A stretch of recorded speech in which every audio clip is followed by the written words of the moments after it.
ఎవరు భావరక్షణ చేస్తున్నాడు చైల్డ్ ఆర్టిస్టా? Hello guys, welcome back. అందరికి ఎలా ఉన్నారు? నేనైతే చాలా బాగున్నాను. ఇదే నా ఫస్ట్ లాంగ్ వీడియో అనమాట. ఖచ్చితంగా స్కిప్ చేయకుండా లాస్ట్ వరకు అయితే చూడండి. అందరూ నన్ను సపోర్ట్ చేసుకుంటున్నాను. ఇంకా నేను మా ఫ్రెండ్స్ అయితే సింగర్కొండ అయితే వెళ్ళబోతున్నాం బైక్ పైన.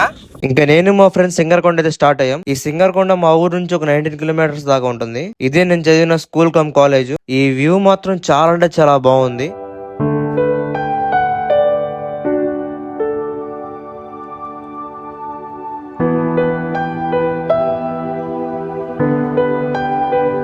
ఇంకా మా ఫ్రెండ్ మాత్రం ధూమ్ సినిమాలో హీరోలా వస్తున్నాడు ఫాస్ట్ గా. నేను ఇలా ఫ్రెండ్స్ తో వెళ్తే చాలా అంటే చాలా ఎంజాయ్ఫుల్ గా ఉంటుంది, చాలా బాగుంటుంది. ఫైనల్ గా అద్దెంకి అయితే రీచ్ అయ్యాం. అద్దెంకి నుంచి ఒక 4 కిలోమీటర్స్ సింగర్కొండ ఉంటుంది. ఫైనల్ గా మనం సింగర్కొండ శ్రీ ప్రసన్నాంజనేయ స్వామి టెంపుల్ కి అయితే వచ్చేసాం.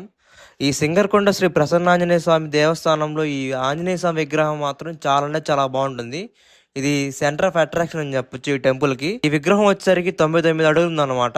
ఈ విగ్రహం టెంపుల్ స్టార్టింగ్ లో ఉంటుంది. ఇక్కడ నుంచి కొంచెం ముందుకు వెళ్తే మెయిన్ టెంపుల్ వస్తుంది. మేము వెళ్ళింది మంగళవారం కాబట్టి క్రౌడ్ మాత్రం చాలా అంటే చాలా ఎక్కువ ఉన్నారు. ఇంకా పాదరక్షలు వదిలేసి మన తెలుగు సాంప్రదాయాల ప్రకారం ఫస్ట్ టెంపుల్ లోపలికి వెళ్లే ముందు కాళ్ళు కడుక్కుంటాం కదా, ముందు అదే చేసాం. ఇంకా నెక్స్ట్ అక్కడే ఉన్న షాపుల్లో ఒక కొబ్బరికాయ అయితే కొన్నాను. ఇంకా కొబ్బరికాయ పట్టుకొని ఇంక నేను మా ఫ్రెండ్స్ అయితే టెంపుల్ కి అయితే ఎంటర్ అయ్యాం. ఇంకా ప్రదక్షిణం స్టార్ట్ చేసాం. ఏ టెంపుల్ లో అయినా ఏ దేవస్థానంలో అయినా ఫస్ట్ మనం దర్శించుకునేది విఘ్నేశ్వరుణ్ణి, ఆ తర్వాత ఎవరినైనా. ఎందుకు ఏంటో అప్కమింగ్ వీడియోస్ లో చెప్తాను. ఇంకా నేను మా ఫ్రెండ్స్ విఘ్నేశ్వరి యొక్క ఆశీస్సులు ఇంకా దర్శనం చేసుకునేసి ముందుకు వస్తూ ఉంటే ఈ చిన్న పిల్లలు కనపడ్డారు. ఈ చిన్న పాపలు మాత్రం చాలా క్యూట్ గా ఉన్నారు, హాయ్ అని చెప్పారు.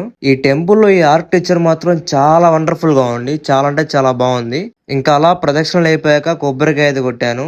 ఏం కోరుకున్నానో అసలు చెప్పను, ఎందుకంటే కోరుకున్నవి చెప్తే అవ్వవంట అనేసి చెప్పట్లేదు. ఇంకా వేరే ఉద్దేశం ఏం లేదు.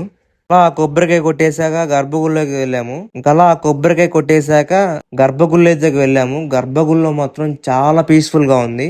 మైండ్ అంతా రిలాక్స్ అయిపోయింది, అంత పీస్ఫుల్ గా ఉంది. లోపల ఆర్కిటెక్చర్ గానీ అసలు ఎంత బాగుందంటే అంత బాగుంది. ఈ గర్భగుడిలో ఫ్రేగ్రెన్స్ మాత్రం ఒక డిఫరెంట్ వైబ్ అయితే క్రియేట్ చేస్తుంది, చాలా బాగుంటుంది ఆ వైబ్. ఆ శ్రీ ప్రసన్నాంజనేయ స్వామి దర్శనం చేసుకోగానే చాలా రిలీఫ్ గా ఉంది, చాలా ప్రశాంతంగా ఉంది. ఇంకా దర్శనం అయిపోయాక ప్రసాదం ముఖ్యం కాబట్టి ప్రసాదమే తీసుకున్నాం. ప్రసాదం వచ్చేసరికి పొంగలను అలాగే పులిహోర పెట్టారు. ఆ ప్రసాదం తింటూ ఉంటే అమృతంలా ఉంది, చాలా అంటే చాలా బాగుంది. మా ఫ్రెండ్స్ కి నా మీద చాలా ప్రేమ ఎక్కువైనట్టుంది. కొంతమంది భక్తులు అయితే కేవలం ప్రసాదం కోసం వెళ్తారు, ప్రసాదం మాత్రం వేరే లెవెల్ అనమాట, చాలా అంటే చాలా బాగుంది. అలా దర్శనం అయిపోయాక ఇక్కడే ఉన్న శ్రీ లక్ష్మీ నరసింహస్వామి టెంపుల్ కి అయితే స్టార్ట్ అయ్యాం. ఈ సింగర్కొండ వెళ్ళిన ప్రతి ఒక్కరూ ఆ లక్ష్మీ నరసింహస్వామి యొక్క గుడికి అయితే పక్కా వెళ్తారు. ఫైనల్ గా శ్రీ లక్ష్మీ నరసింహస్వామి యొక్క టెంపుల్ కి అయితే రీచ్ అయ్యాం. ఇక్కడ స్టార్టింగ్ అయితే నామాలు అయితే ఉన్నాయి. ఈ నామాలు చూడగానే చాలా అంటే చాలా రిలీఫ్ అనిపించింది, చాలా బాగుంది. ఈ స్వామి యొక్క జపం శ్రీ లక్ష్మీ నృసింహాయ నమః. ఆయన యొక్క జపం వింటుంటే చెవులకు వినసొంపుగా ఉంది, చాలా అంటే చాలా రిలీఫ్ గా ఉంది. స్టార్టింగ్ మేము వెళ్ళగానే ఈ టెంపుల్ లో ఇదే ఫస్ట్ వినపడుతుంది, చాలా బాగుంది. ఇది వచ్చేసరికి శ్రీ లక్ష్మీ నరసింహ స్వామి యొక్క చరిత్ర అన్నమాట. ఈ టెంపుల్ యొక్క చరిత్ర, ఈ శ్రీ లక్ష్మీ నరసింహస్వామి యొక్క దేవస్థానానికి గొప్ప చరిత్ర ఉంది. చరిత్ర ఏంటంటే ఈ లక్ష్మీ నరసింహస్వామి యొక్క దేవస్థానం 14వ శతాబ్దంలో నిర్మించారు. స్టోరీ ఏంటంటే ఈ సింగర్కొండలో సింగన్న అనే ఒక వ్యక్తి ఉన్నాడు. ఆ సింగన్నకి ఒక నరసమ్మ అనే కూతురు ఉంది.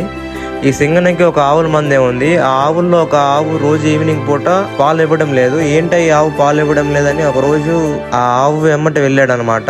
సీక్రెట్ గా గమనిస్తే ఆవు ఒక కొండ మీదకి వెళ్ళి ఒక బండరాయి వద్ద ఆగింది. ఆ బండరాయి నుంచి ఒక బాలుడు ఉద్భవించాడు అనమాట. ఆ బాలుడే ఆ నరసింహస్వామి రూపంలో వచ్చాడని సింగన్న భావించాడు. ఇంకా ఏంటంటే ఈ సింగన్న నరసింహస్వామి యొక్క గొప్ప భక్తుడు. అందుకని చెప్పేసి సింగన్న నరసింహస్వామికి శ్రీ లక్ష్మీ నరసింహస్వామి టెంపుల్ కట్టించాడు అనమాట. ఇదే మెయిన్ చరిత్ర ఈ టెంపుల్ కి. ఇంకా చాలా చరిత్ర అనేది ఉన్నాయి. టెంపుల్ దగ్గర ఒక చిన్న ఫోటో షూట్ అయితే కంప్లీట్ చేసుకునేసి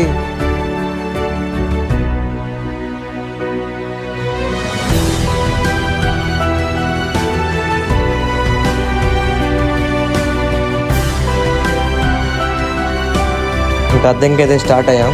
ఇంకా అద్దెంకిలో వెళ్ళాక మా మైండ్ అంతా మారిపోయింది. ఇంకా ఫుడ్ వచ్చేసరికి ఇంక అక్కడే తినేసాం సత్రంలో. ఒక చిన్న సినిమా చూద్దాం వచ్చేసరికి పెద్ద సినిమా అయితే ఉంది. ఇంకా కళామందిర్ థియేటర్ కి అయితే వచ్చేసాం. కళామందిర్ థియేటర్ లో మాత్రం చాలా మంది ఉన్నారు. మా ఫ్రెండ్ మాత్రం కామెడీ చేశాడు. ఇక్కడ మాత్రం అందరూ ఆశ్చర్యపోయారు. ఎవడో భావరక్షణ చేస్తున్నాడు చైల్డ్ ఆర్టిస్ట్. ఏంటా వీడు సెల్ఫీ స్టిక్ తీసుకొని తిప్పుతాం అన్నాడు అనుకున్నాడు. ఇది మాత్రం హైలైట్ ఇక్కడ.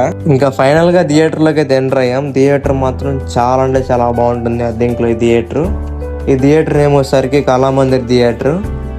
ఇంకా పెద్ద సినిమా అయితే స్టార్ట్ అయిపోయింది.